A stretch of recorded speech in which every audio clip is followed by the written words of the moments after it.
A'udzubillahi minasyaitonirrajim. Bismillahirrahmanirrahim. Assalamualaikum warahmatullahi taala wabarakatuh. Alhamdulillahirabbil alamin.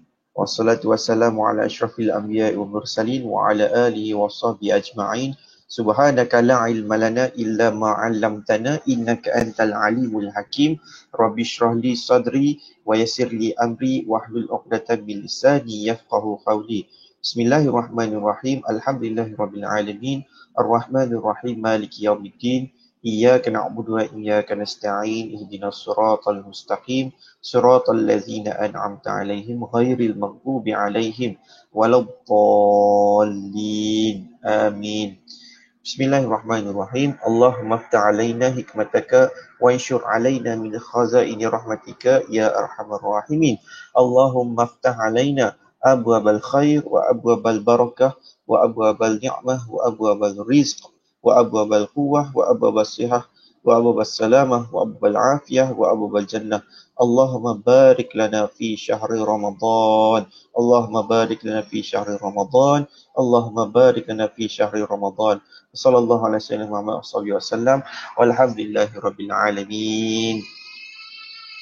Alhamdulillah, syukur kepada Allah SWT kerana telah memberikan kita peluang sekali lagi hari ini, memberikan kita kehidupan, memberikan kita rezeki yang tak putus-putus untuk kita terus hidup dengan dalam keadaan yang baik. Alhamdulillah, syukur kepada Allah.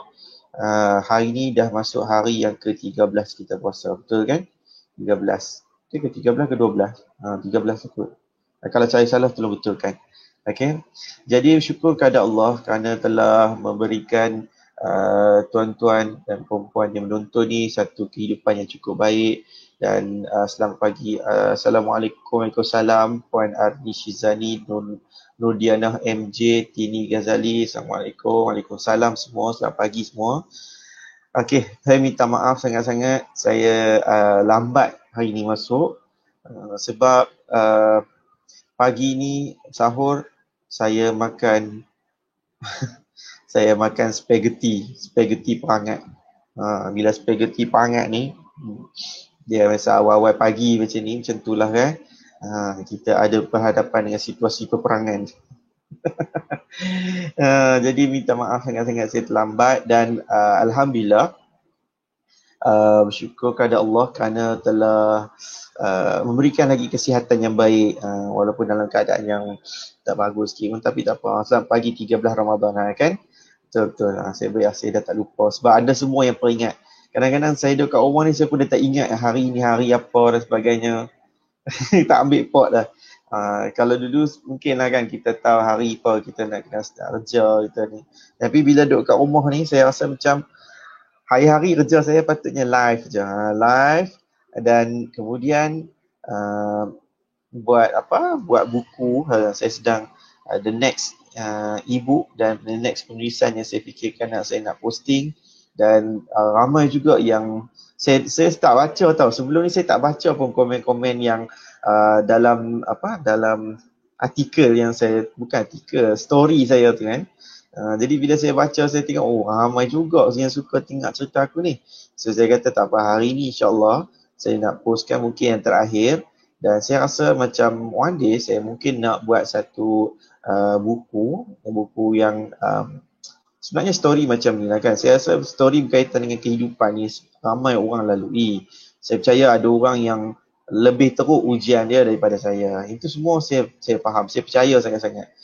Cuma saya rasa mungkin wajar untuk peguam-peguam yang baru, yang lain, yang nak tahu, yang perlukan pembelajaran untuk jadi kuat bagaimana nak jadi seorang peguam syar'i ni, dia kena ambil tahu juga kan bagaimana kita lalui dan mungkin pengalaman kita tu dia akan membantu diri dia. Okay, so terima kasih pada semua perempuan yang menonton pagi ni. Pagi ni kalau ikutkan saya nak sambung yang semalam, cerita kita tengah malam semalam adalah berkaitan dengan kes lafaz cerai luar mahkamah. Semalam saya dah saya bagi tahu pasal apa saya tak suka orang panggil saya ustaz semua kan. Tiba-tiba ni nak habaq mai kat hampa semua ni.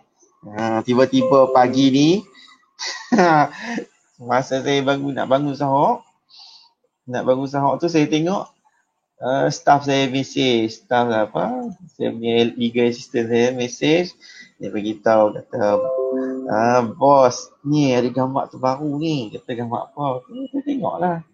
Oh, rupa-rupanya macam kebetulan pula dia tahu cerita kita pasal ustaz dengan lapan cerai ni. Nanti viral lah benda tu saya rasa. Jadi saya tak perlu nak cerita.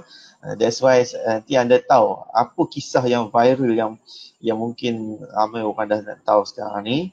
Kisah bagaimana pentingnya menjaga hak wanita tersebut. Saya dah bagi tahu banyak kali dah.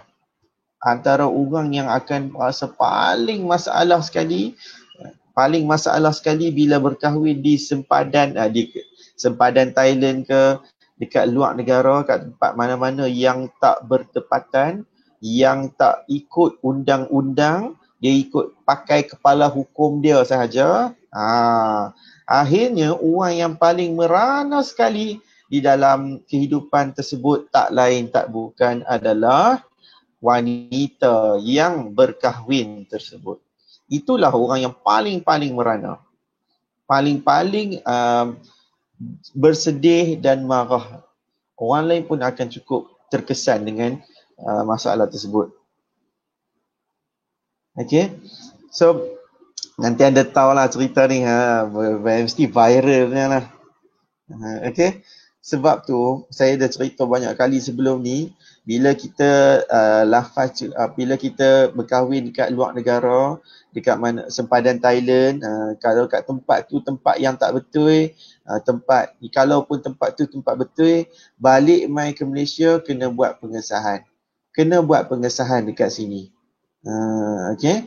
Alright, so jom kita pagi ni, jom kita share, tengok kita buat watch party.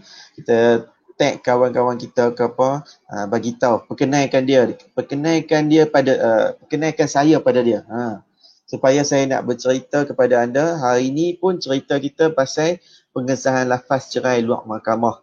Cerita bagaimana nak tahu situasi suami yang lafaz cerai tu bertaklid, lafaz cerai yang bergantung, dia tergantung ni. Okay, alright. Nanti saya cerita semua cerita ni berdasarkan pengalaman, dan basically pengalaman tersebut adalah daripada Mahkamah Syariah dan juga insya-Allah bertepatan dengan undang-undang dan hukum syarak. Apa yang saya boleh bantu anda untuk fahamkan dan apa yang saya boleh tanamkan ilmu kepada puan-puan yang menuntut sekarang ni. Okay, alright. So saya pergi sikit lagi lah. Jadi kenapa saya dah berulang kali bagi tahu sebelum ni, nanti insyaAllah kita buat sekali lagi lah. Perkahwinan dekat luar negara, balik mai ke Malaysia, tolonglah buat pengesahan.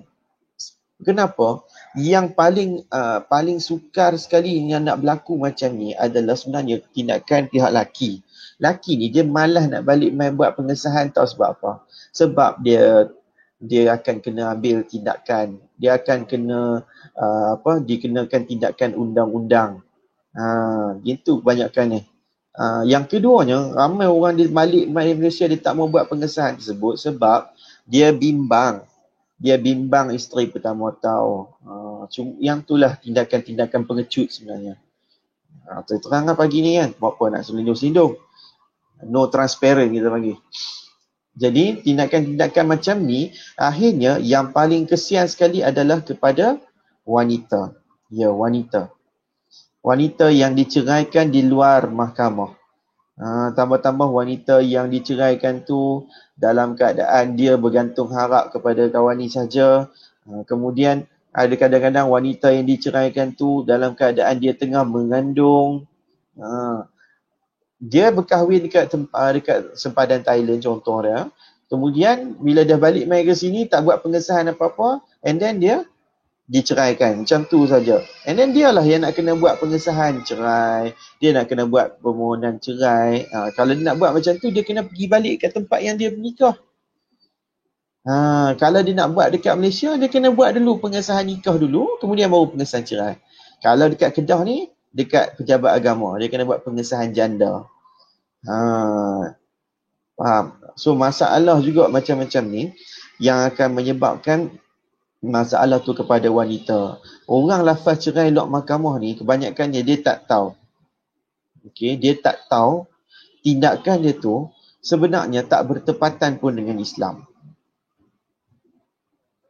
Okey, memang betul. Memang betul kuasa talak, kuasa cerai tersebut ada pada suami.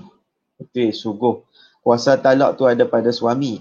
Tapi masalahnya, Islam tak suruh mudah-mudah macam tu saja lepaskan. That's why, undang-undang yang dibuat di dalam Malaysia ni, tujuan dia bukan untuk nak bagi susah. Bukan untuk nak bagi susah. Ada sebab dia. Kerana apa? Okay, kalau anda semua nak tahu, kita kena tahu satu perkara. Kalau orang duk kata macam dah nak buat undang-undang buat apa, dah ada hukum syarak. Betul?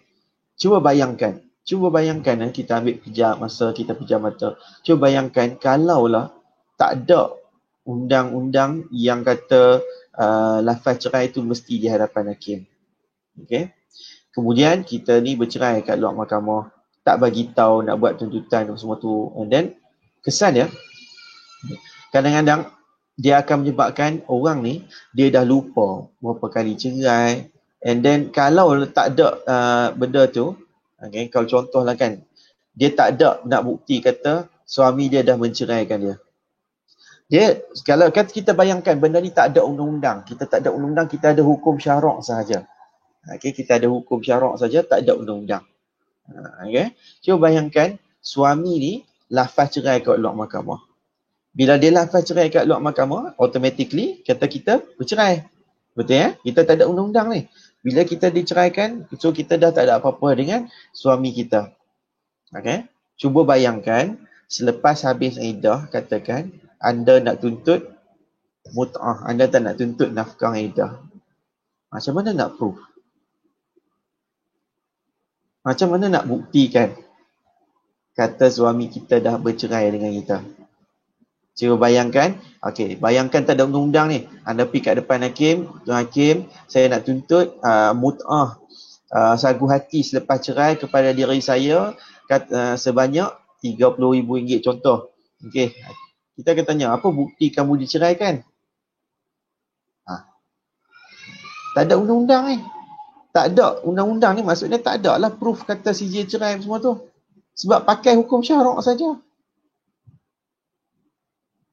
Kemudian bila tuntut itu, kemudian hakim, katakanlah hakim panggil suami mai.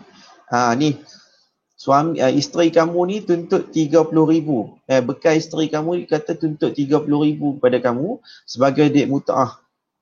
Boleh tak kamu bayar pada dia? Dia dengar kata 30,000, kawan ni pun naik jadi biru kelabu hijau. Mak kau hijau dia kata. Kemudian dia kata apa? Mesti dia kata, tak tu hakim, saya tak ceraikan dia.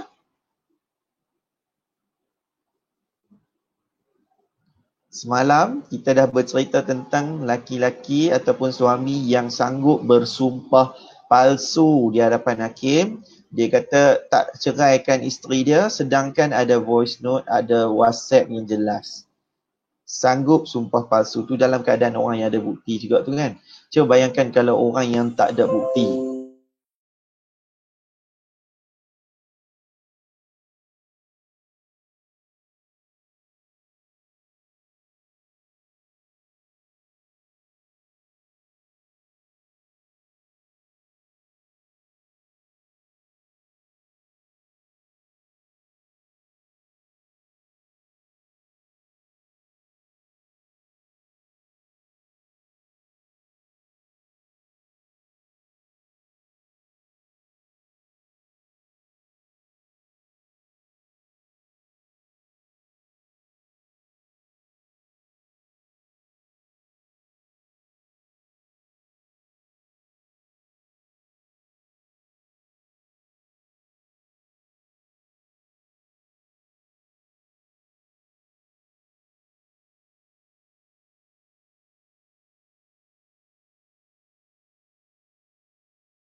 Test.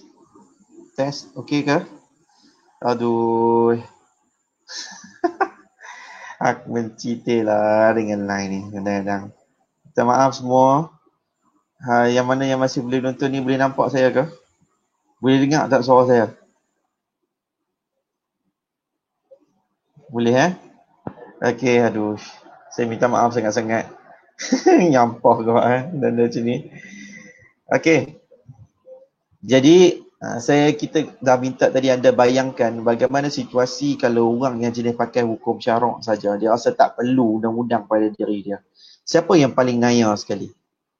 Siapa yang paling teranaya sekali dalam kes di mana seorang suami ni dia rasa dia ada kuasa lapar cerai kat dia, dia boleh ikut suka hati dia je nak buat macam mana pun. Yang paling naya sekali adalah kepada wanita. Especially wanita. Wanita yang paling teruk sekali. Pengalaman kita kat mahkamah, tak pernah lagi kita tengok yang teruk sekali tu lelaki. Banyak keadaan, banyak lah ada jugalah keadaan lelaki. Tapi banyak keadaan wanita yang paling teruk sekali. That's why saya duk cerita-cerita banyak kali dah. Saya nak bantu wanita, bagi dia faham, bagi dia kuat. Kuat dengan apa? Kuat dengan ilmu. Supaya dia tahu hak dia macam mana. Supaya dia tidak dizalimi dan tidak teranaya. Saya geram sebenarnya. Saya geram sebenarnya kes pagi tadi yang saya dapat, saya baca kan. Dah lah pernah viral isu ni. Kemudian jadi pula isu macam ni. Akhirnya dia akan menyebabkan nampak tu teruk kepada siapa?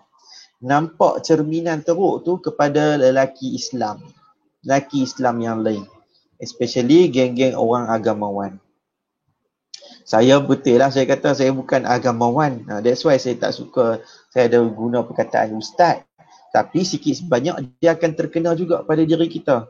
Sebab kita adalah peguam syar'i. Jadi masalah yang sangat besar kalau orang yang duk nampak saja guna hukum syarak tapi tak guna undang-undang, yang paling teruk sekali adalah kepada wanita. Okay. Sama macam kes-kes yang lain juga.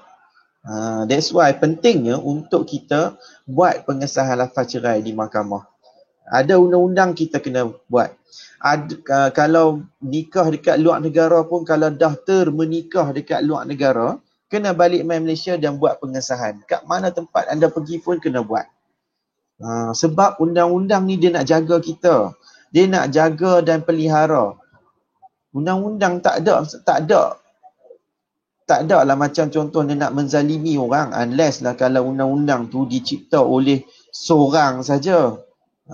Dia kata, macam contoh lah kan, kalau anda suka tengok cerita zaman dulu, hak jenis cerita undang-undang tu di tangan raja saja. Raja sekati dia nak apa, dia nak hukum kan. Macam cerita tu lah, cerita Sultan Mahmud mangkat di Julang tu. Kan undang-undang tu atas tangan dia saja. Dia bunuh Dia bunuh Dang Anum.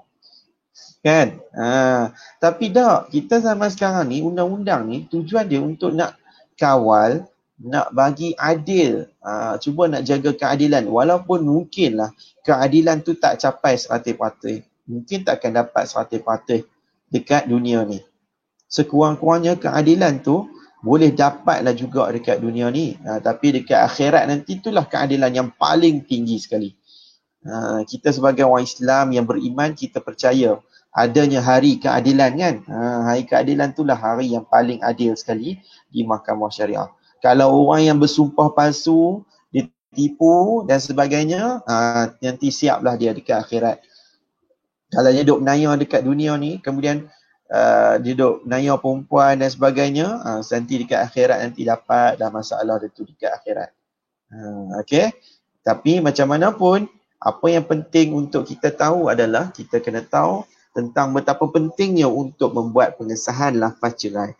Walaupun lah kan, mungkin ada possibility untuk berlaku penipuan dan sebagainya, tapi tak apa.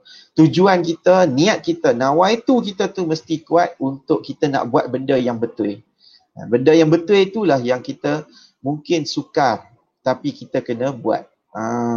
Faham? Okey.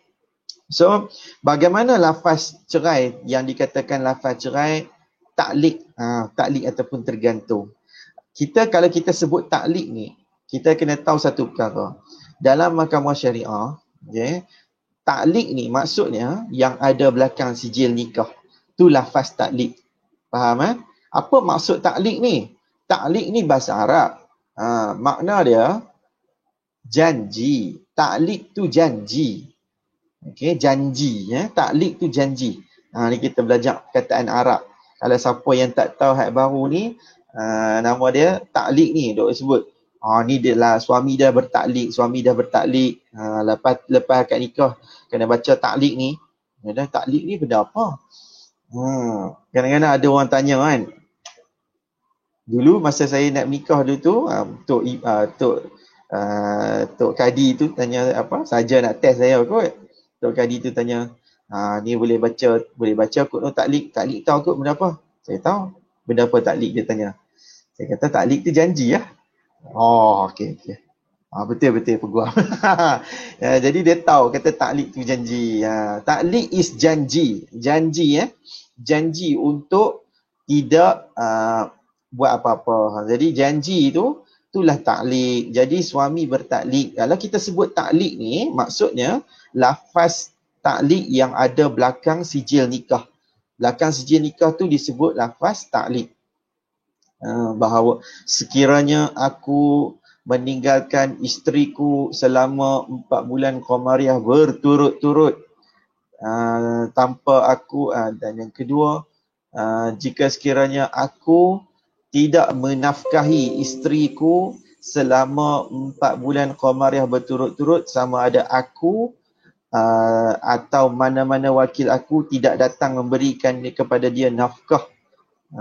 Jadi, dan yang ketiga, jika sekiranya aku mendatangkan penganiayaan kepada isteriku, maka jika dia mengadu kepada hakim ataupun qadi mahkamah syariah dan sabit aduan tersebut, maka tertalaklah aku dengan talak dengan RM RM10 dengan talak khul'i. Khulu'.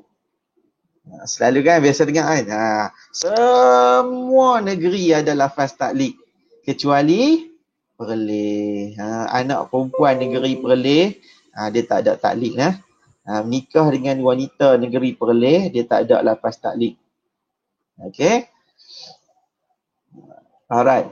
So yang tu kita faham. Kalau dia mai sebut kata nak buat tuntutan cerai taklik, cerai taklik tu maksud dia cerai yang belakang sijil nikah tu. Hak mana suami dia langgar. Tapi setengah orang, banyakkan orang, dia rasa dia tahu taklik tu hak macam suami dia kata, kalau hang keluar daripada rumah ni, jatuh talak. Biasa dengar tak? Ke ada yang pernah berlaku macam tu? Ataupun dia pernah dengar kawan dia macam tu. Cik X. Cik A, Cik B, Cik B. Mungkin dia pernah dengar Cik B. Cik B, saya nama orang pula kan. Anak-anak ni B lah. Huruf B. Jadi dia pernah dengar kata orang sebut macam tu. Ni biasa kan. Biasa dalam drama Melayu kita. Jadi cik-cik kata keluar daripada rumah ni jatuh talak. Balik saja rumah mak kita dah tak ada apa-apa. Apa lagi?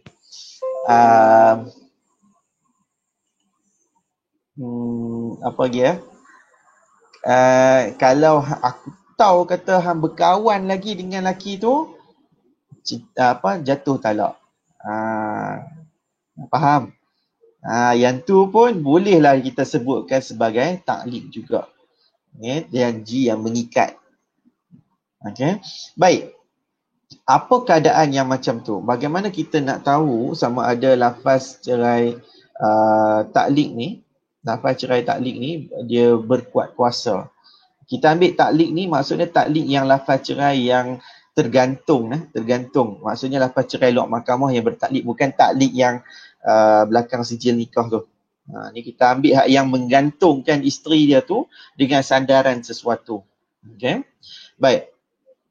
Kalau kita tahu proses dia adalah macam ni. Dia mesti lafaz cerai ni sepatutnya dia mesti directly, dia tak boleh tergantung-tergantung macam tu. Okay? Jadi kalau tergantung-tergantung macam tu, maka kita kena tahu satu perkara. Kita kena dengar dulu lafaz tersebut. Lafaz tu bunyi macam mana dan apa yang mengikat isteri tu untuk mengikut perkara tersebut. Okay? Contoh dia, dia kata dia tak bagi isteri dia keluar daripada rumah. Kita ambil simple lah. Keluar daripada rumah, jatuh talak. Contoh macam tu. Jadi, isteri ni, dia kata, dia dah tak boleh nak keluar rumah. Tiba-tiba, contoh nak dijadikan cerita, rumah nak terbakar. Rumah nak terbakar ni. Buka gas, nak masak, tiba-tiba, lari ke nak keluar dari rumah. So keluar, dia kata, aku tak boleh nak keluar rumah ni. Macam mana ni? Kalau keluar jatuh talak. Dia kata contoh macam tu. Yang lain dia keluar juga. Sebab nak selamatkan nyawa. Jadi macam mana situasi macam tu? Jadi kalau orang yang ada situasi yang macam tu, dia terpaksa keluar, contoh dia, ataupun kalau dia tak ada niat lah untuk nak keluar secara sengaja tu kan, semuanya ni dia bergantung penuh kepada niat suami tersebut. Macam mana taklid tu diniatkan. So basically lafaz talak yang bertaklid ni dia bergantung kepada niat juga suami tersebut. Kadang-kadang ada orang dia tak cukup clear, dia tak cukup jelas dia punya macam mana situasi tersebut. Contoh dia kata, kalau aku tahu kata hang balik rumah mak, contoh balik rumah mak jatuh talak. Kemudian dia pergilah buat mohonan pengesahan lafaz cerai. Isteri ni balik juga rumah mak. Kemudian bila dia pergi balik macam tu, lelaki dia kata, saya tak niat. Dia kata, saya tak niatkan balik rumah mak tu, maksudnya tinggal terus. Ni kadang-kadang dia kata bini dia tu main balik pula ke rumah dia. Maksud balik tu maksudnya dia kata balik sungguh-sungguh. Balik yang dah memang tak balik mai dah. Ada juga macam tu kan. Ataupun dia kata lafaz taklid ni, dia kata kalau macam contoh keluar rumah. Dia kata lepas tu bini dia ni keluar pintu rumah untuk pergi siram pokok bunga. Kan tu keluar pintu rumahnya, keluar juga rumah kan. Jadi benda ni kadang-kadang tak clear. That's why dia mesti ditanyakan niat dia. Niat oleh suami tersebut, bagaimana yang niat dia. Bagi ada semalam lah kan, kalau tak silap saya ada persoalan daripada seorang. Yang ni pun sangat klise juga, sangat kita panggil apa, selalu kita dengar benda ni. Suami akan sebut, kalau hang dah baik balik macam ni,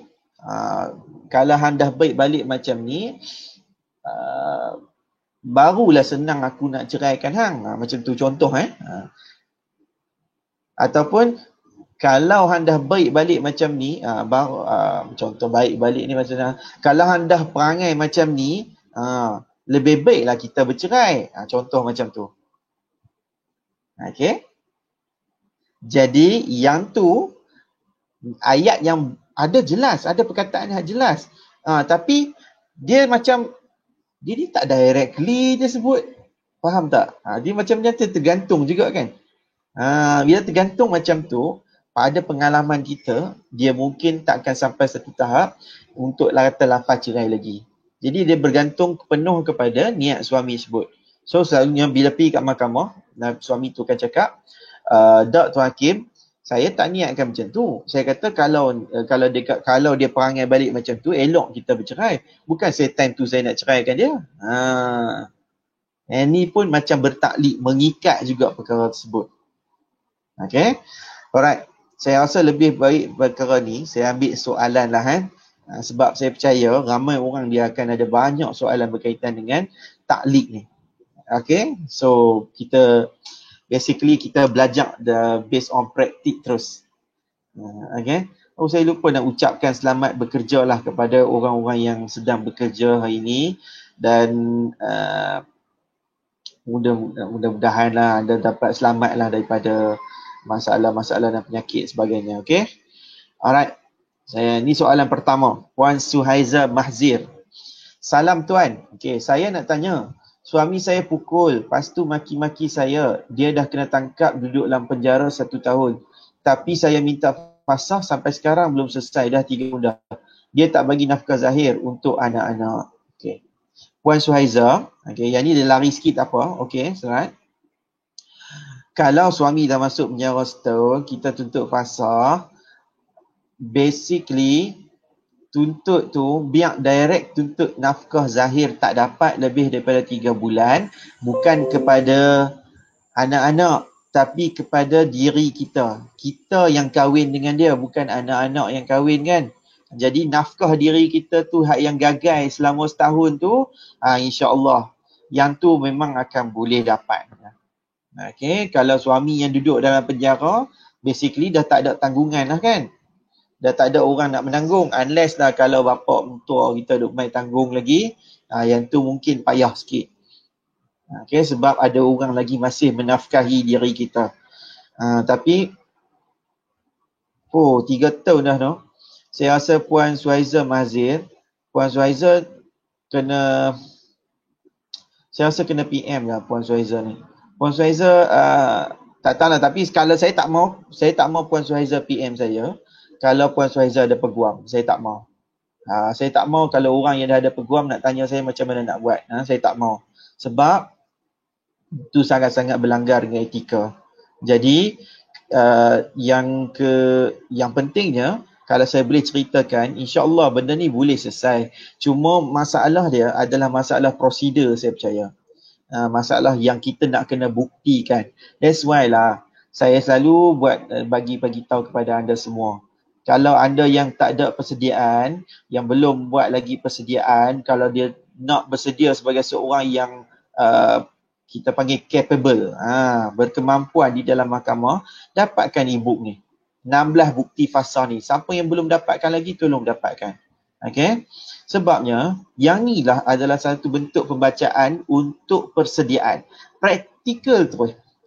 Mana bukti? Ini masalah kadang-kadang sebab yang kita duk naik turun mahkamah lama sangat. Sebab bukti kita tu. Kita nak proofkan dengan cara macam mana. Okay? Alright. So Puan Suhaiza, kalau Puan nak go through, insyaAllah Puan boleh PM. Saya cerai fasah, saya nak tuntut lagi hak jaga anak. Boleh ke suami rampas anak saya? Saya cerai fasah, okay. Saya nak tuntut lagi hak jaga anak. Boleh ke suami rampas anak saya? Okay, boleh je tuntut. Nak tuntut hak jaga anak ni tak ada kaitan dengan fasah ataupun tidak. Cerai lah, apa jenis cerai pun, hak jaga anak tetap akan berlainan dia punya isu dia. Okay. Sebab rampas-merampas ni, dia tak boleh buat macam tu dekat anak. Dan juga dia tak boleh buat macam tu kalau dia melibatkan anak tu anak kecil yang masih dekat dengan kita, dengan sebagai seorang isteri. Tapi kita lah yang nak kena protect. Sebab apa? Kalau contohlah kita kata anak dia rampas, kita pergi lah menangis-nangis kat balai polis, buat laporan polis, kata suami, bekas suami rampas anak daripada saya. Polis, kalau orang tu tak ada perintah hak jagaan, rasa-rasa dia nak ikut tak? Ya, rasa nak buat apa? Sebab yang ambil tu bapa. Lainlah kalau ambil tu bapa ayam. Faham? Aku cerita senang sikit. Kalau orang yang tak ada kaitan yang ambil, yang tu memanglah kita polis boleh ambil tindakan. Ataupun kita dah ada perintah, tapi perintah kita tu dilanggar, insya-Allah lah mungkinlah dia pun akan boleh ambil tindakan. Alright, tak kisah jenis apa pun. So kalau suami rampas, dia memang tak ada boleh ambil tindakan apa-apa pun daripada polis. Okay? Alright. Ala Najla. Okay, saya akhir tahun lepas langgar taklik. Okay, 2 hari lepas tu saya filekan kes langgar taklik di mahkamah. Bila suami tahu saya buat permohonan tu, dia minta saya tarik kes tersebut. So, macam mana saya nak tahu jatuh ke tak talak tu? Ni penting, bagus soalan ni. Tolong perempuan semua yang mungkin ada masalah macam Puan Ala Najla ni. Lafaz cerai, lafaz cerai ni Di luar mahkamah adalah amanah kita dengan Allah. Okey, dia adalah amanah kita dengan Allah. Kalaupunlah kan suami tu nak menipu pun kan dia tak lafazkan macam tu, okey. Dia menipu dengan Allah SWT. Mungkin dia boleh menipu dengan hakim, dengan peguam dan sebagainya. Tak ada masalah. Kita manusia biasa yang tak ada apa-apa pun, kita cuma bantu je kan. Kita cuma bantu nak bagi clear saja. Tapi sebagai seorang isteri, betul tindakan kita kalau kita dengar macam tu, kita kena buat pengesahan macam tu. Okay. Kalaupunlah suami tu lafaz, suami tu yang buat tu lagi bagus. Sebab apa? Sebab saya katakan cerai ni adalah, lafaz cerai ni adalah hubungan kita dengan Allah. Yang ni yang paling kuat sekali. Sebab tak ada orang tahu kalau berlaku tu di rumah, tak ada orang tahu melainkan suami dengan isteri saja. Jadi bila suami dengan isteri saja yang tahu, maka menjadi tanggungjawab mereka, amanah mereka ni untuk buat pengesahan. Jadi bila kita dah buat pengesahan, kita kena habiskan. Dia tak boleh terhenti. Kalau tuntutan kita tu tuntutan cerai biasa ke, tuntutan fasah ke, mut'ah ke, atas pencarian ke, nafkah anak ke, kalau benda tu nak tarik balik, contoh nak bagi peluang ataupun kita rasa macam kesian, kita rasa okey tak apalah, dia ni nampak macam dia boleh bagi komitmen, dia committed jaga benda ni elok balik. So fasah pun tarik balik sebab dia dia pujuk kita pun rasa macam okey tak apalah, kita bagi peluang. Yang tu tak apa. Sebab yang tu atas hak kita. Hak kita untuk nak bagi tahu kata kita boleh terima kalau kita tak dapat benda tu. Tapi kalau bab lafaz cerai, dia sebenarnya dia bukan setakat hak kita, tapi dia lebih kepada hak Allah. Kita kena jaga hak Allah ni. Macam mana kita jaga nyawa kita yang Allah bagi pinjam tubuh badan kita ni, macam itulah kita kena jaga lafaz cerai ni. Kalau berlaku, kita wajib habiskan. Dia nak tipu ke, dia tak mau tipu ke, yang tu terpulang dia dengan Allah. Yang penting, tugas seseorang yang mendakwa, yang membuktikan, yang menuntut di mahkamah untuk sahkan lafaz cerai, dia mesti habiskan. Sama ada lafaz cerai tersebut sah ke atau tak sah. Okay? Dia tak boleh macam, tak payahlah kita dah baik balik ni, so kita tak payah habiskan lah. Kita just tarik balik, hidup balik macam suami isteri macam biasa. Hidup anda, saya percaya kalau dengar betul-betul siapa yang buat macam tu, boleh, dia memang boleh tarik balik kes. Memang boleh tarik balik, tapi saya percaya hidup dia takkan tenteram. Dia takkan aman. Saya percaya sangat-sangat dan saya memang yakin orang yang cuba nak tarik balik hak Allah ni, dia hidup dia takkan aman. Sebab apa? Dia akan fikir, betul ke tak? Betul ke tak? Betul ke tak? Duk was-was. Was-was. Dia was-was dalam hubungan rumah tangga. Cuba bayangkan kalaulah benda tu betul. Kalaulah benda tu betul kan, maksudnya lafaz cerai tu memang ada niat cerai, memang dia sabit lah kan. Kalaulah kata sabit benda tu, cuba bayangkan anda tak buat pengesahan lafaz cerai. Anda hidup sebagai seorang suami isteri macam biasa. Tak ada siapa tahu. Dalam sijil nikah masih lagi suami isteri. Hanya Allah SWT saja yang tahu. Betul kan? Apa kesan kepada anak yang dilahirkan tu di sisi Allah SWT? Anak tu jadi anak tak sah taraf. Anak perzinaan.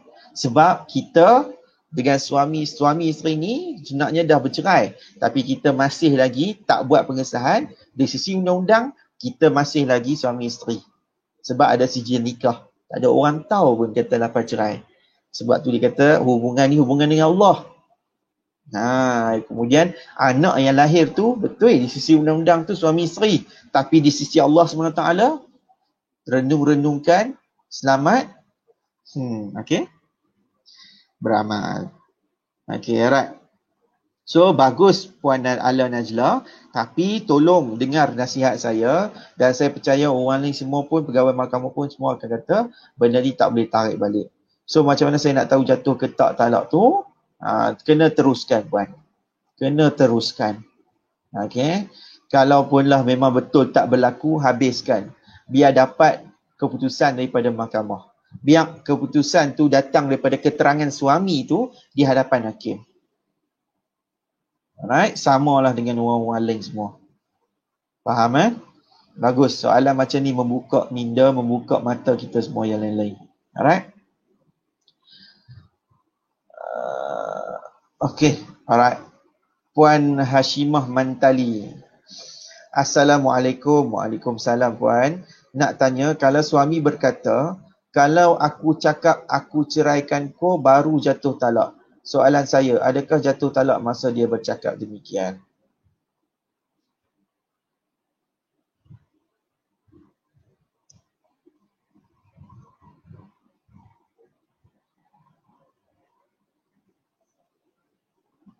Okay, alright.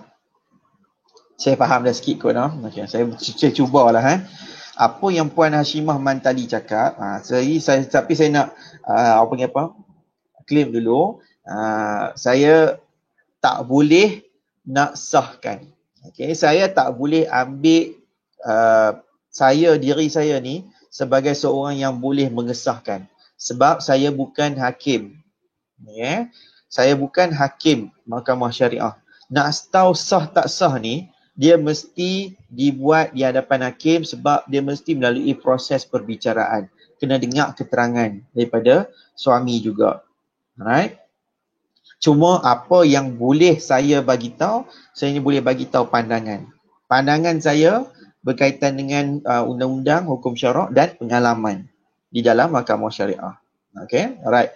Puan Hashimah Mantali cakap, dia kata suami dia cakap macam ni. Kalau aku cakap aku ceraikan kau, barulah jatuh talak. Contoh macam tu. Okay. Bunyi dia, kalaulah saya berada kat tempat tu, saya rasa bunyi dia, bunyi nak mengajar, nak bagi tahu. Okay, nak bagi tahu.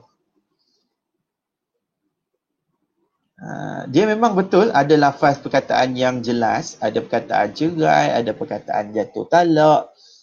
Tetapi cara dia cerita tu, macam cerita dia orang yang nak bagi tahu macam mana bentuk yang boleh sabit. Dia nak mengajar isteri dia.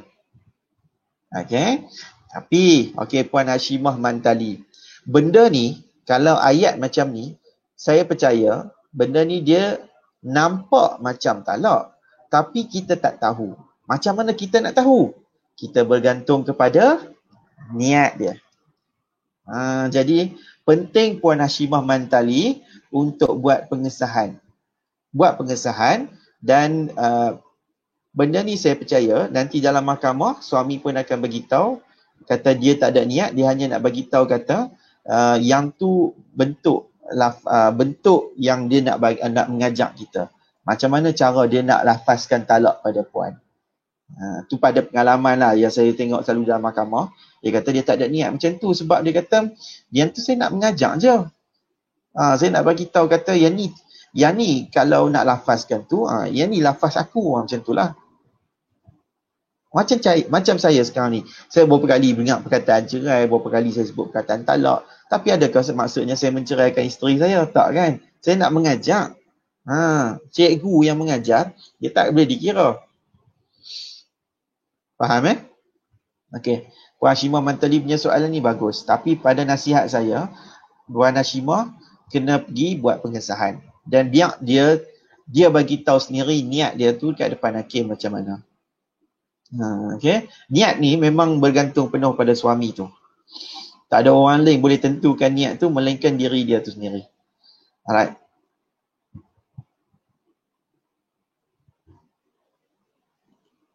Okay, Puan Lisa. Assalamualaikum Tuan. Waalaikumsalam. Minta penjelasan. Okay. Kawan saya nikah di Siam. Tak didaftarkan. Dan bulan 12 tahun lepas, suami dia lafazkan cerai melalui WhatsApp. Jadi, Puan Lisa nak tahulah kan, apa benda yang dia patut buat lah untuk kawan kita ni lah. Kalau kawan kita ni perempuan, kawan kita ni lelaki ke, kalau saya especially wanita lah, saya ambil wanita lah. Saya percaya sebab kawan Puan Lisa ni pun mesti wanita juga kan. So, kalau kawan kita tu nikah kat Siam tak didaftarkan, okey, di negeri lain dia kena buat pengesahan nikah dulu. Kalau dia berkahwin tu dengan lelaki tersebut adalah suami orang, dah ada bini, dia berkahwin, dia kena buat pengesahan dekat Mahkamah Tinggi Syariah sebab perkahwinan tersebut dikira sebagai poligami. Okay, poligami dekat Mahkamah Tinggi Syariah. Negeri mana kawan kita tu duduk. Alright. Kemudian lepas tu kena buat pula pengesahan lafaz cerai. Kena buat pengesahan lafaz cerai di luar mahkamah. Jika lafaz cerai tersebut melalui WhatsApp, yang tu cerita dia mungkin dia akan bentuk disebut sebagai kinayah. Kinayah ni maksud dia kiasan. Lafaz cerai melalui WhatsApp ni dalam bentuk kiasan. Jadi dia bergantung kepada niat suami tu macam mana. Dia sama ada niat tersebut dia memang dia nak menceraikan ataupun niat dia tak menceraikan. Okay, so dia bergantung kepada pengakuan. Tetapi kalaulah kan dekat Kedah, kalaulah kawan puan tu duduk kat Kedah, okay, kalau dia kata suami itu menikah dekat Siam, dia dengan suami itu menikah kat Siam, kemudian ada lafaz cerai, jadi dia kena buat pengesahan janda. Pengesahan janda di pejabat agama. Dan mungkin dia akan kalau ni pun dia akan dirujuk pada mahkamah untuk pengesahan janda. So bergantung kepada depa ni untuk nak buat kes tersebut. Okay. So basically pengesahan janda ni pun tujuan dia untuk nak sahkan pernikahan tersebut juga. So dan kemudian pengesahan untuk kata berlaku lafaz cerai macam tu. Kalau dia rasa macam payah sangat semua ni, sebab dah pergi menikah kat Siam, dah capai cerai ni, jadi dia kena pergi balik kat Siam, buat pengesahan cerai dekat tempat mana dia menikah dulu tu. Sebab tu kena balik buat kat sini, kena buat pengesahan. Okay. Boleh Puan Lisa? Okay. Puan Mas Termizi, ramai tak tahu wanita boleh membuat permohonan tambahan lafaz taklik seperti wanita kena kis lain yang standard kat belakang surat nikah untuk kebaikan dan perlindungan wanita, cuma tak diwar-warkan. Betul. Puan Mas Termizi sangat betul. Betul. Kita boleh buat taklik tambahan. Bagus Puan Mas Termizi bagi tahu kat semua orang. Mai saya tolong bagi tahu. Siapa yang tak baca komen Puan Mas Termizi ni, mai saya bagi tahu. Kalau kita nak buat taklik tambahan, kita boleh buat taklik tambahan. Taklik tambahan boleh. Pergi dekat pejabat agama tempat yang anda dapatkan sijil nikah tu, kena pergi buat taklik tambahan. Tapi dengan syarat lah. Dengan syarat suami pun kena pergi dan redha bersama untuk buat taklik tambahan tu. Banyak orang dia buat taklik tambahan tu, dia buat sendiri. Tulis sendiri kat rumah, kemudian ikut suka sendiri. Bila ikut suka sendiri macam tu, dia tak jadi kes lafaz cerai taklik, dia jadi kes lafaz cerai di luar mahkamah. Kalau kita buat tu taklik tambahan hak yang betul, yang dia masuk dalam kategori sijil nikah kita tu, yang belakang tu tambahan lagi tu, yang tu dia jadi valid, dia akan jadi perceraian, cerai taklik hak yang bagus sikit. Dia tak jadi, kalau dia kata langgar pun, at least kita boleh tunjukkan kat mana lafaz taklik kita tersebut. Faham? Bagus Puan Master Mizi. Hak lain pun kalau rasa nak apply, boleh pergi try dekat pejabat agama, kata nak buat taklik tambahan kata dia. Tapi dengan syarat lah, suami pun ikut, suami pun setuju, suami pun baca, suami pun sign. Macam akad nikah dulu. Okay? Kalau rasa macam nak buat macam tu lah. Okay, alright. Puan Salbiah yakin. Assalamualaikum Ustaz Fahmi, Masya Allah. Please, saya bukan allergic tapi saya segan. Saya tak mau orang panggil saya Ustaz. Kalau Puan panggil saya Ustaz nanti kan, saya ramai orang akan panggil saya Ustaz. Bila panggil saya Ustaz, saya bimbang satu perkara. Saya bimbang saya tak mampu untuk menjaga agama dengan baik. Title Ustaz ni bukan main-main. Kalau saya salah sikit je, orang tak nampak kebaikan kita yang 999 buat. Orang akan nampak kesalahan saya yang satu daripada 1000 tu. Faham Tak apalah. Terima kasihlah Puan Salbiah. Tapi nanti bagi hak lain lah. Panggil Tuan Fahmi ke, Cik Fahmi ke. Okay. Alright, nak tanya. Mahkamah Syariah sudah hantar surat. Tapi masih tak datang ke mahkamah. Apa tindakan yang perlu diambil? Mohon pencerahan. Baik. Kalau kes kita tuntut tu adalah kes yang berkaitan dengan nafkah anak ke, fasah ke, cerai taklik ke, mut'ah ke, nafkah iddah ke. Okay. Kes macam ni, kalau suami tak mai, bekas suami tak mai, dia jadi satu kelebihan. Kelebihan. Sebab dia akan kita sebut sebagai perbicaraan sebelah pihak. Perbicaraan sebelah pihak ni makan masa dia singkat sikit. Kalau ada dua belah pihak jadi panjang. Satgi dia ni nak bergaduh ke. Jadi kita pun nak kena bukti pun banyak juga. Bukan mudah-mudah kan. Jadi kalau orang yang tak mai sebelah pihak tu, perbicaraan jadi sebelah pihak, Section 121 1A enactment Undang-Undang Tata Cara Mal, setiap negeri saya percaya sama kot. Okey, dia kata kalau kita tak sebelah pihak saja tak hadir, maksudnya sebelah pihak hadir, orang yang menuntut saja hadir, orang yang menuntut tu kena buktikan dan kemudian dia akan last kali dia akan dibenarkan untuk sumpah yamin istizhar. Apa maksud yamin istizhar ni? Maksud dia dah buktikan sebelah pihak, bukti dia pun tak ada pertikaian, semuanya diterima sebab sebelah pihak tak ada pertikaian.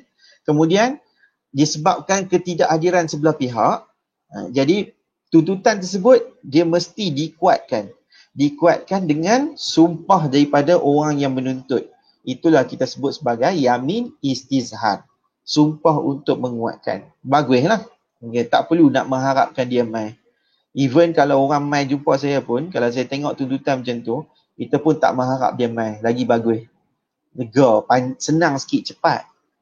Saya percaya macam tadi tu kan, yang puan yang tanya tadi tu pasal penjara tadi tu, lelaki dia. Saya ingat puan ni tanya beberapa hari lepas pun dia ada tanya. Cuma tak mungkin tak terjawab ke tak apa, saya tak nampak, baru lepas baca tu baru nampak. Isu dia sebab suami tak mau lepas macam tu saja, walaupun mai daripada penjara. Dia kena bagi ruang untuk dia bercakap. Kalau orang yang tak mai, yang tak ada, hilang dan sebagainya, mudah untuk dia nak tuntut benda-benda macam tu. Tapi andai kata suami tak mau mai ke mahkamah dalam kes pengesahan lafaz cerai. Pengesahan lafaz cerai luar mahkamah ni tak mai, mohon je dekat hakim. Cuba mohon dekat hakim untuk minta atas pertimbangan hakim tersebut, atas kuasa hakim, kuasa mahkamah. Ni section berapa dalam enactment Tata Cara Mal belakang sekali tu. Kuasa sedia ada mahkamah. So kuasa kepada hakim, kalau tuan hakim nak dapatkan keadilan dengan lebih, why not, mohon keluar waran tangkap. Keluar je waran tangkap, mohon. Sebab lafaz cerai ni kadang-kadang dia perlukan kepada niat kan. Dia perlukan kepada niat suami tersebut. Jadi tak ada orang yang nak boleh mengesahkan niat. Kalau kita nak bukti pun, mungkin kita bukti yang sampingan sikit-sikit saja. Contoh dia macam contoh ada WhatsApp. Kita pun tunjuk pada mahkamah. Still nak perlukan kepada niat. Betul. Jadi kalau kita perlukan kepada niat suami tu juga untuk kes pengesahan lafaz cerai, suami tak mau mai ke mahkamah, dapat saman pun dia buat tak erti saja. Dia bagi surat apa notis, mahkamah duk bagi notis pun dia tak mau mai, minta atas pertimbangan hakim tersebut, atas kuasa sedia ada mahkamah untuk minta keluarkan waran tangkap supaya suami tersebut datang untuk kes pengesahan lafaz cerai. Alright. Sebenarnya kes waran tangkap ni dia lebih kepada macam untuk kes jenayah. Macam contoh kes orang yang ditangkap haluat, kemudian bila dia kena naik mahkamah tapi dia tak mau mai. Macam ni selalu mahkamah memang akan keluarkan waran tangkap. Alright. Kalau macam dekat Tuan Hakim dekat Mahkamah Syariah Kubang Pasu, dia yang hari Tuan Hakim tu, dia memang kalau suami ni, dia memang suka keluarkan waran tangkap. Saya pernah tanya sendiri, Tuan boleh ke keluarkan waran tangkap? Apa tak boleh? Kuasa sedia ada mahkamah. Kalau dia bagi tahu macam tu. Saya baik dengan Tuan Hakim tu dan Tuan Hakim sebut bagi tahu pada saya boleh sebab dia ada kuasa. Sebab dia nak tahu lafaz cerai tu ada niat tak ada niat. Jadi dia kena dengar lah daripada suami. Okay, alright. Terima kasih Puan Sabia Hakin. Saya harap benda ni boleh membantu. Saya jawab soalan ni boleh membantu. Okay, alright. Ni Puan Adik Miza. Ya betul tu tuan, cerai taklik. Saya pun file kes di mahkamah, kes cerai taklik. Suami dah tak balik 11 bulan tanpa nafkah. Anak pun dia tak ambil tahu. Saya nak tanya, adakah saya layak hak penjagaan anak atau sebaliknya? Sebab saya tak tuntut penjagaan. Apa pendapat tuan? Layak lah. Tak ada masalah. Cuma kita kena tahu tu kan lah. Kalau anak tu ada dengan kita, anak bapa pun tak ambil tahu pasal jagaan anak. Dia pun tak ada kata ugut nak main ambil. So tak payahlah. Tapi kalau kita rasa macam Wan, aku kena juga ni jaga anak-anak aku ni, takut lagi dia main ambil aku dah tak ada perintah apa ni kan. Dia nak tuntut pun boleh tuntut juga. Boleh tuntut sebelah pihak, tak ada masalah. Okey. Dan kes cerai taklik ni insya-Allah puan punya kes ni, kalau kata suami dah tak balik 11 bulan, maksudnya suami ni lari keluar pada rumah. Insya-Allah kes macam ni insya-Allah mudah. Tapi tak mudah sangat kalau kita dah ambil mudah macam tu saja. Kena ada persediaan. Kena ada bukti yang cukup bagus dan lantik peguam untuk bawa kes dengan baik. Alright? Cik dah. Assalamualaikum Cik Fahmi, maaf lain tajuk. Mahkamah tak buka lagi ke sebab saya nak ambil surat hak penjagaan? Okey, Puan Cik dah. Tak apa. Saya ulang balik pengumuman Semalam saya dapat kita dapat ni lah dalam grup peguam grup peguam syari'i Pulau Pinang. Jadi dalam grup peguam syari'i Pulau Pinang kita dapat makluman tentang Mahkamah Syariah Pulau Pinang. Okey, saya cerita Pulau Pinang dulu, tapi saya percaya negeri lain pun ikut macam ni juga. Sebab dia kata kalau untuk kes yang berkaitan dengan hak penjagaan, hak penjagaan dan ataupun kes-kes yang berkaitan dengan orang yang dah ada dalam proses perbicaraan, sebutan dan tunggu keputusan, benda ni semua kita nak dapat tahu selepas bulan 7 nanti. Memang percaya benda ni memang take time. Memang mahkamah buka, tetapi dia pun tak 100% buka. Kes yang boleh dikata yang boleh berlangsung adalah kes yang perlukan kepada perakuan segera, yang keterdesakan penting. Contoh dia macam kes orang yang ada pengesahan lafaz cerai. Ni saya duk cerita ni kan. Pengesahan lafaz cerai luar mahkamah, dia boleh buat pengesahan tersebut. Okey. Dan kalau contoh satu lagi, kes yang berkaitan dengan persetujuan bersama, hak jagaan anak, nak bersetuju semua tu, yang tu pun boleh difailkan dengan kadar segera. Dan apa-apa pertimbangan yang lain tu, semuanya kes-kes yang boleh berjalan dalam tempoh yang kata boleh buka balik ni, hanya kes-kes yang diiktiraf oleh hakim, ketua hakim Mahkamah Syariah sahaja. Jadi tak semua. Even kalau lah kata mahkamah dah buka, sepatutnya hari ni saya dah tak duduk depan ni. Kan? Tu petanda dia lah kan. Kalau saya masih duduk lagi dekat depan anda ni, saya bercakap ni maksudnya mahkamah tak buka lagi. Even kami sendiri pun tak tahu dia punya proses yang SOP macam mana nak jalan dulu sekarang ni. Kita hanya menunggu maklum saja daripada mahkamah. Okay? Sebab kalau pagi-pagi macam ni, pukul 9 suku, 9.30 ke, pukul 10 pagi, 8 kalau senang tahu kami dah perjalanan untuk ke mahkamah dah. Saya setiap hari ke mahkamah. Okay? Jadi itu dia petanda dia. Maksudnya mahkamah tak buka 100% lagi. Alright. So kalau puan kata nak ambil surat hak penjagaan, saya percaya mungkin tak ada lagi puan. Hanya orang-orang yang dia kata kes-kes macam tu saja. Semalam saya ada tanya seorang kawan saya lah dekat Mahkamah Syariah Kedah. Mahkamah Syariah Kedah. Dia pun kata dia tak masuk lagi. Jadi dia pun mungkin ada had berapa orang saja. Sebab dia pun tak mau macam terus bila kata macam tu, terus buka macam tu, dan lagi takut lambatkan mai dengan pekerjanya dalam tu ramai, staff ramai kan duduk macam tu. Kita pun tak tahu betul-betul clear ataupun tidak lagi. Dan sepatutnya kita macam berdekatan orang apa, dia tak boleh terus crash landing. Bukan crash landing on you. Itu cerita. Ni crash landing terus masuk. Buka je terus pergi. Kita bimbang sebab ni berkaitan dengan keselamatan dan kesihatan nyawa kita kan. Bukan main-main COVID-19 ni. Jadi sepatutnya dia macam safe landing, pelan-pelan, sikit-sikit. So saya percaya pendekatan yang Pulau Pinang ambil, dia kata untuk kes-kes dia ada ni, kalau dia selepas 1 hari bulan 7 nanti, start bulan 7 nanti ni baru dia akan mula balik elok. Tapi sekarang ni pun dia dah mula sikit-sikit, dia nak bagi peluang untuk tengok kes yang mana sesuai dulu. Sebab dia masih dalam perbincangan. Semua kalau tengok berita kan, tak semua negeri yang terus buka macam tu saja. Kedah dia tak mula. Penang pun dia ambil pendekatan untuk pelan-pelan dulu. Semua negeri saya boleh kata ambil pendekatan pelan-pelan. Sarawak macam tu, mana lagi? Kelantan macam tu. Semua pelan-pelan. Dia tak boleh nak terus crash landing macam tu. Bahaya, okay?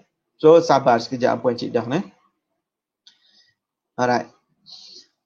Puan Laili, hakim nak lafaz yang betul-betul dan sebiji-biji seperti suami lafazkan taklik, betul. Sebab dia nak mensabitkan lafaz cerai ni, dia kena dengar betul-betul. Okey, Puan Suhaiza Mahzir, tuan saksi keluarga boleh ke jadi saksi? Boleh, tak ada masalah Puan. Boleh, tak ada masalah. Buat mainlah saksi keluarga. Tak ada masalah, okey. Puan Suhaiza mesti tak dapat lagi saya punya e-book ni. Puan Suhaiza boleh dapatkan ya. Hanya RM15.90 sahaja dan dapatkan e-book tu sebab saya nak bantu bagi anda faham. Dan boleh jadi pegangan untuk kita. Alright. Okey. Mam Iman Ismail. Masa membuat tuntutan fasah, boleh ke sekali membuat tuntutan hadanah? Boleh. Boleh. Syarat untuk buka kes jagaan anak adalah mesti ada lafaz, mesti dah berlaku cerai ataupun dalam proses cerai. Okay. Lafaz dah berlaku perceraian, dah sabit perceraian ataupun dalam proses perceraian. So kalau dah kata tuntut proses cerai fasah ni, so maksudnya kita boleh buka kes jagaan anak. Ada kelayakan untuk buka kes jagaan anak. Okay. Cuma dia takkan berlaku di dalam mahkamah yang sama. Sebab mahkamah untuk cerai fasah, dia akan berlaku di dalam mahkamah rendah syariah. Okay, mahkamah rendah syariah. Tapi kalau untuk kes jagaan anak, dia berlaku di mahkamah tinggi syariah. Okay. Kalau kata anda berada di Bukit Mertajam, cerai fasah anda berlaku di mahkamah rendah syariah seberang perai tengah Bukit Mertajam. Okay. Tapi tuntutan hak jagaan dekat Mahkamah Tinggi Syariah Batu Gantung kat Pulau Pinang. Kalau anda duduk dekat Sungai Petani, contoh kalau nak bercerai, cerai fasah Mahkamah Rendah Syariah Kuala Muda. Kes jagaan anak dekat Mahkamah Tinggi Syariah Alok Stark dekat Anak Bukit. Kalau kat Perlis untung. Dekat Perlis Mahkamah Rendah Syariah dekat tingkat 1, Mahkamah Tinggi Syariah dekat tingkat 3. Macam tu. Okay. So dia satu bangunan tu saja. Dia Perlis dia tak ada mahkamah rendah syariah lain. Mahkamah rendah syariah Kangak saja. Satu Perlis tu, satu saja kat situ. Mudah sikit. Sebab dia orang dia tak ramai Perlis ni. Perlis ni ada 3 parlimen je. Perlis ada parlimen Kangak, Arau, Padang Besar. Sikit lah, 3 je. Pulau Pinang yang nak lebih kurang dengan saiz dengan Perlis pun, duk ada berapa parlimen? Banyak kan? Sebab apa? Sebab ramai. Dia pecah-pecah macam tu. Melaka yang kecil lagi. Melaka tu pun ada berapa banyak juga ada daerah dah. Tapi Perlis, Mahkamah Rendah Syariah dia ada satu tu saja kat situ. So untunglah siapa yang dekat Perlis tu, satu bangunan tu saja. Okay. Kalau macam kat Perak pun untung juga. Kat Perak tu, kalau macam contoh anda kes dekat Mahkamah Rendah Syariah Pait Buntak, tuntut pasar, Mahkamah Tinggi Syariah pun kat situ juga. Sebab hakim dia hakim yang kita panggil mobile, hakim yang travel. Dia ada hari yang hakim Kuala Kangsar macam ni, dia mai kat Kuala Kangsar, dia mai dekat Gerik, dan dia mai dekat Pait Buntak. Dia cover macam tu. Kalau dekat Ipoh ni, kadang Ipoh-Ipoh saja. Macam dekat Mahkamah Tinggi Syariah Seri Iskandar, dia cover Manjung, dia cover dengan apa lagi? Saya lupa. Sebab saya duk pergi dulu belah-belah ni kan. Okay. So untung sikit lah orang Perak. Tapi kalau tempat lain ni dia hakim dia tak ada travel lagi.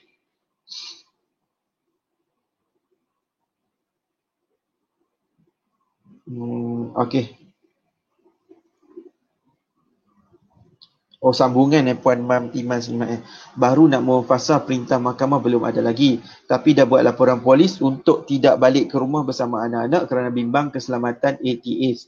Sebab emosi suami tak stabil. Boleh ke diterima pakai oleh pihak polis untuk tidak suami mengambil anak? Boleh pihak polis. Okey. Macam ni Puan. Bab jaga anak, polis ni dia tak boleh nak ambil pendekatan macam halang sungguh-sungguh, melainkan memang ada unsur macam suami ni mungkin mendatangkan bahaya kepada anak-anak, ya insya-Allah itu polis boleh campur tangan sebab dia masuk berkaitan dengan keselamatan anak-anak. Dia mungkin boleh masuk bawah akta keganasan rumah tangga dan dia juga mungkin boleh masuk di bawah akta kanak-kanak. Jadi polis memang boleh ambil tindakan sebab polis di bawah bidang kuasa sivil.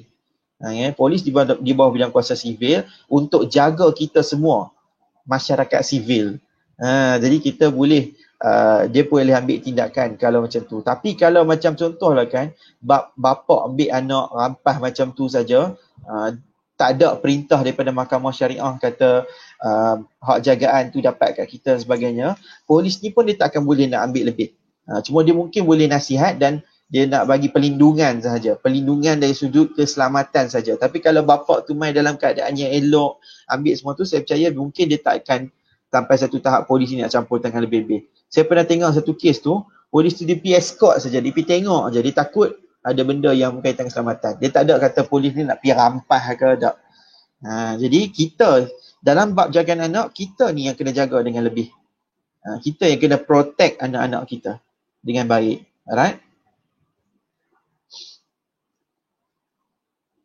So, why not buat laporan polis sekali? Kalau laporan polis tu dah buat dan kalau tak ada berkaitan dengan keselamatan, buat laporan polis minta berkaitan dengan keselamatan. Bagi tahu kata tujuan ni untuk dapatkan keselamatan penuh daripada pihak polis sebab pernah berlaku apa bla bla bla sekian. Supaya polis tahu. Alright? Betul-betul perlu daftarkan di mahkamah. Okey. Puan Bunga Telur Bunga Kantan. Menariklah nama Puan Bunga Telur Bunga Kantan. Tuan, saya nak tanya, kalau suami cakap kat pegawai pejabat agama tentera dia cakap lepas settle kes polis, pasal dia kena tangkap kes senjata api, reman 7 hari, dia cakap akan cerai saya dan nak nikah lain kat Siam. Tak lama kemudian, ada seorang pegawai memberitahu saya pasal ni. Tapi saya tanya pada suami, dia cakap saya merapu. Kira itu talak taklik ke Tuan? Tidak, itu bukan talak taklik. Okey? Itu bukan talak taklik. Tuan, saya nak tanya kalau sama dia cakap okey, yang ni yang saya kata maksudkan tu. Sebab dia kata dia akan ceraikan saya. Banyak orang kalau dia kata macam tu, dia ada tersangkut dekat perkataan akan. Akan sangkut perkataan akan. Okey, dia tak jadi talak taklik tu. Talak taklik ni macam dia tak ada perkataan akan, dia directly cuma dia gantungkan benda tu pada satu perkara. Contoh macam paling mudah sekali, keluar daripada rumah jatuh talak. So isteri ni tak boleh keluar daripada rumah. Kalau keluar juga sengaja, dia akan jatuh talak. Okey. Kalau ada perkataan akan tu, dia tak akan jadinya. Dia tak akan jadi. Sebab dia kata, boleh jadi benda tu dia kata dia nak cerai dengan cara yang baik. Okey, yang ni kita tak kategori sebagai taklik talak. Dia jadi sebut sebagai perbuatan dia yang nak berlaku kemudian hari. Okey. Okey. Alright. Sikit lagi okey. Puan Salbiah Yakin. Bila kita nak buat pengesahan di mahkamah syariah tapi dia tak datang, macam mana nak suruh dia datang ke mahkamah syariah? Puan Salbiah tadi saya bagi tahu dah puan kena mohon dekat hakim. Hakim yang boleh buat keluarkan waran tangkap. Mohon waran tangkap untuk dia hadir. Okey, mohon waran tangkap untuk dia hadir. Kalau setengah hakim, ada setengah banyakkan hakim dia tak mau ambil pendekatan macam tu. Dia tak mau buat keluar waran tangkap sebab dia rasa mungkin bukan keperluan dan kita pun tak boleh nak buktikan. Jadi maksudnya kemungkinan kes tersebut mungkin akan ditolak. Kan? Jadi bila kita ditolak tersebut, maksudnya perceraian tu tidak sabit, puan boleh tuntut perceraian cara lain. Yang tu sahaja pendekatan hakim-hakim. Tapi kalau nak, boleh juga, memang nak paksa untuk mai buat pengesahan, minta dekat hakim. Minta. Sebab kuasa sedia ada mahkamah, minta lah. Minta kata untuk buat waran tangkap. So hakim akan buat kelak waran tangkap supaya boleh paksa seseorang suami ni datang ke mahkamah. Okey, Puan Salbiah? Bukan peguam boleh minta. Kalau puan nanti peguam lah kena minta. Kena cuba. Sebab perintah apa pun dekat tangan hakim.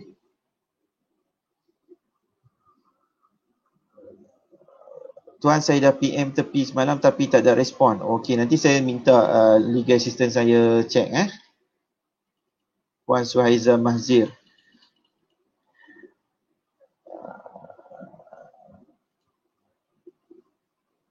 Kalau sayang nak cerai, abang tunaikan. Kalau macam ni jatuh talak. Saya tak boleh nak kata jatuh ataupun tidak.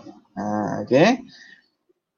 Tapi kalau puan macam ni, saya nampak macam dia nak bercerai-cerai elok. Tak tahulah benda ni boleh jatuh talak ataupun tidak. Cuma pada saya, yang ni memang bergantung kepada niat. Saya nampak macam ada cerai. Jadi bergantung kepada niat. Yang ni memang kena tunggu pada niat suami tu. So kena buat pengesahan dan suami tu datang ke mahkamah dan dia kena bagi tahu apa niat dia sebut macam tu. Sebab dia ada perkataan abang tunaikan. Abang tunaikan tu, yang tu kinayah dah tu. Okey. Yang tu dah kira kinayah, dan kinayah ni dia perlukan kepada niat. Alright?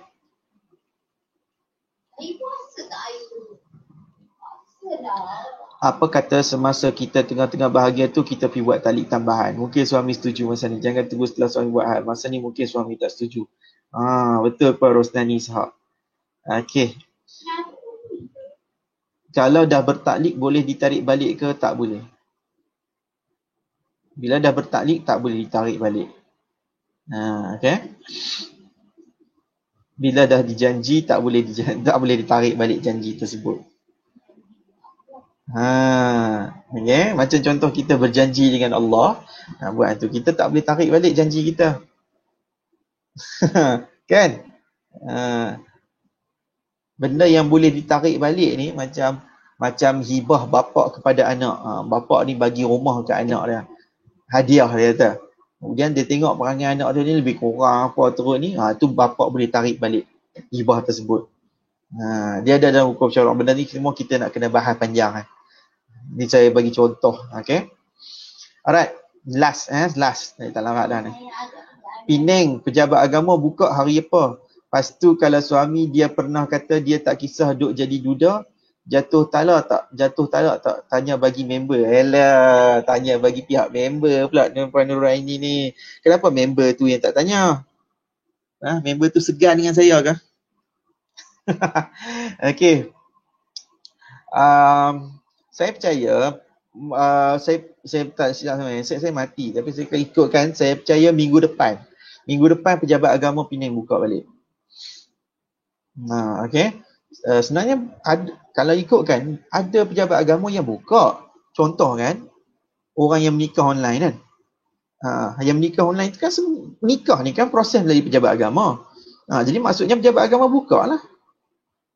Ataupun tak menikah online pun, menikah, ada orang masa pernah tengok tak kalau dekat Facebook ke kat IG ke, yang viral ke kadang-kadang orang menikah time PKP ni kan, yang tu semua proses yang telah dilalui daripada proses pejabat agama. Tu maksudnya pejabat agama buka lah. Kalau nak tahu pejabat agama buka ke tak buka, why not Google anda duduk dekat mana. Kalau katalah duduk dekat belah balik pulau, kat Penang belah balik pulau, telefon Google cari pejabat agama balik pulau, nombor telefon lah. Ada orang angkat, buka lah tu kan. Telefon je, tanya nak buat apa dulu. Tak payah pergi, telefon je dulu. Kalau dia tak angkat tu barulah kita pergi tengok. Yang tengok pintu tutup, balik lah. Kalau kita sekarang ni kan perintah kawalan bersyarat tu pun kita dah tak boleh, kita dah boleh pergi ke dalam daerah kan, cuma kita tak boleh merentasi negeri je kan. So cubalah pergi. Tapi kalau rasa macam tak mau rugi duit minyak apa semua tu, tak mau rasa macam nak kena jawab dengan polis sebagainya ni, telefon je lah. Kemudian lepas tu kalau suami dia pernah kata dia tak kisah duk jadi duda, yang ni kita sebut sebagai kinayah. Okey. Jadi kalau kinayah macam ni dia perlukan kepada niat suami. Saya tak boleh kata jatuh ataupun tidak sekali lagi Puan Nurul Aini dan lain-lain. Kita tak boleh kata, saya tak boleh ambil ayat ni untuk saya kata sah. Ni jatuh talak, tak boleh. Saya hanya boleh bagi pandangan berdasarkan kepada ayat dan juga pengalaman ikut hukum syarak, dan perkara tersebut mesti disahkan oleh hakim. Okay, so kena buka. Member tu kena buka. Kes pengesahan lapas cerai. Okay, kalau dekat Penang minggu depan lah kot minggu depan dah boleh buka dah kes tersebut. Kalau kes pengesahan lapas cerai ni. Ada lagi lah. Siapa yang tanya? Perdana United. Assalamualaikum Ustaz. Ni mesti baru masuk ni. Berapa kali dah saya bang. Jangan panggil saya Ustaz. Astaghfirullahalazim. Apa ni asal cerita beragama je Ustaz? Saya bukan Ustaz. Saya baru nak start. Mohon pencerahan. Luar topik sikit untuk proses majlis suluh. Selepas kedua pasangan mendapat persetujuan untuk suatu keputusan, adakah perkara tersebut terus diputuskan di mahkamah pada hari yang sama majlis suluh diadakan? Sebab kalau keputusan mahkamah dibuat pada hari yang lain, takut ada yang berubah fikiran. Okey. Kalau proses persetujuan tu dah ada persetujuan di hadapan majlis suluh, suluh ni dia dah dapat persetujuan tersebut, persetujuan itu dah akan di-endorsekan. Di-endorsekan kepada hakim. So hakim hanya nanti akan baca sahaja persetujuan tersebut. Okey. Dan saya tak tahulah, kadang-kadang kan mungkin dia ada setengah tu mungkin dia tak baca dah keputusan kat depan hakim, kadang-kadang perintah tu pun dah keluar dah. Sebab suluh ni dia ada berkuasa penuh untuk nak buat keluar perintah persetujuan. Okay. So kalau lah contoh dia kata mesti di hadapan hakim juga, hakim akan baca keputusan tu, so kena dengar lah baca hakim keputusan tu. Okay. So kalau lah kan dia kata mungkin akan berubah fikiran tu kan, kalau hakim tu tanya nanti. Mungkin boleh jadi juga hakim tu akan tanya, okey betul ni ada persetujuan kat majlis suluh ni. Berkata betul. Kalau kata betul, okey lah. Kemudian kalau dia kata betul, tapi sekarang ni saya rasa nak berubah fikiran pula. Yang ni bergantung kepada hakim. Bergantung pada hakim tu nak benarkan ataupun tidak. Okay. Sebab kuasa penuh di tangan hakim dan di tangan mahkamah. Kalau rasa macam benda tu dia berubah fikiran. Sekali lagi kelepas kedua pasangan mendapat persetujuan untuk suatu keputusan, adakah perkara tersebut terus diputuskan di mahkamah pada hari yang sama? Betul. Kalau ikutkan, sebelum ni pun saya pernah ada kes dekat Penang. Banyak tempat lah yang Penang ke, Kedah sebagainya. Kalau settle dekat Suluh tu, soalnya dia akan terus pergi, dia suruh kata, macam dekat Penang itu, dia suruh pinai dekat depan hakim tuan yang Arif tuan, adalah tuan apa ni kan. So saya pergi tu, kemudian kita dengar saja. Tuan Awi, saya pergi dengar saja dia baca keputusan. Pada hari yang sama, suluh diputuskan, pada hari yang sama juga hakim baca keputusan tersebut.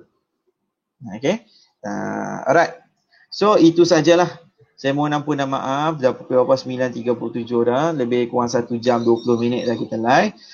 Saya mohon ampun dan maaf, ada salah dan silap. Dan sekali lagi, mana-mana orang, isteri yang belum ada lagi dalam simpanan dia, iaitu 16 bukti fasah ni, e-book ni, boleh dapatkan. Okay, sebagai persediaan untuk diri dia juga. Kita buat ni bukan buat sahaja. Dan siapa yang nak ada pun, ada macam kompilasi ni pun, apa hak saya tuan, penjelasan mengenai cerai, nusyuz dan nafkah dalam perkahwinan pun boleh dapatkan juga. Okay. Dan kalau rasa nak mudah sangat untuk e-book 16 bukti sebut, tangkap gambar ni. Ni nama dia QR code. Tangkap gambar ni anda boleh terus dapatkan benda tu. Tak perlu nak tengok tempat lain, nak klik link. Kadang-kadang dia tak tahu nak klik link macam mana. Tangkap gambar ni. Senang. Okay, alright. Dan saya ada dapat PM siapa yang macam contoh kes lapas cerai ni, saya dah buat e-book ni free sahaja untuk saya bagi. Sah ke lapas cerai ni tuan? Okay, yang ni semua dalam bentuk e-book. Tak ada lagi buku kerah. Okay. Alright, itu saja. Saya mohon ampun dan maaf. InsyaAllah nanti kita tengok petang ni. Petang ni siapa yang masih belum lagi join dalam grup Tanya Tuan Fahmi, anda boleh cari search grup tersebut, Tanya Tuan Fahmi. Dia ada dekat perkataan search tuan, cuba cari nama dia, grup tu Tanya Tuan Fahmi. Anda boleh join kat situ, saya akan nak jawab soalan lagi pada petang ni. Okay, alright. Itu saja, ampun dan maaf saya minta, dan kita jumpa lagi insya-Allah malam ni. Alright, wabillahi taufiq wal hidayah. Wassalamualaikum warahmatullahi taala wabarakatuh.